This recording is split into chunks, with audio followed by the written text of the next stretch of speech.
ಎಲ್ಲಿಗೆ ಹೋಗ್ತಿದ್ಯಾ? ಕ್ರಿಕೆಟ್ ಆಡೋಕ್ಕೆ. ಕನ್ನಡಕ ಮುರಿದೋಗೈತೆ, ಕನ್ನಡಕ ತಗೊಳಕ್ಕೆ ದುಡ್ಡು ಎಷ್ಟಾಗುತ್ತೆ ಅಂತ. ಕನ್ನಡಕಕ್ಕೆ 500 ರೂಪಾಯಿ ಆಗುತ್ತೆ. ನಾನು 1000 ರೂಪಾಯಿ ಅಂತ ಹೇಳ್ತೀನಿ. ನನಗೆ 500 ರೂಪಾಯಿ ಉಳಿಯುತ್ತೆ. 1000 ರೂಪಾಯಿ ಆಗುತ್ತೆ. ಸರಿ ಆಯಿತು, ತತ್ತೀನಿ, ಇಲ್ಲೇರು. ಸರಿ.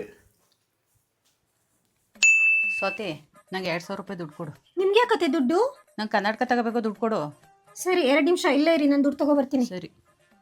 ಮಮ್ಮನಿಂದ 500 ರೂಪಾಯಿ ಲಾಭ. ರೀ, ನನಗೆ 3000 ರೂಪಾಯಿ ದುಡ್ಡು ಕೊಡಿ.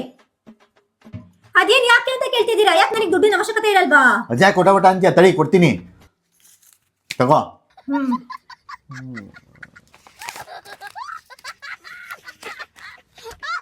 ಅತ್ತೆ ತಗೊಳ್ಳಿ, ನೀವು ಕೇಳಿದ 2000. ಸರಿ.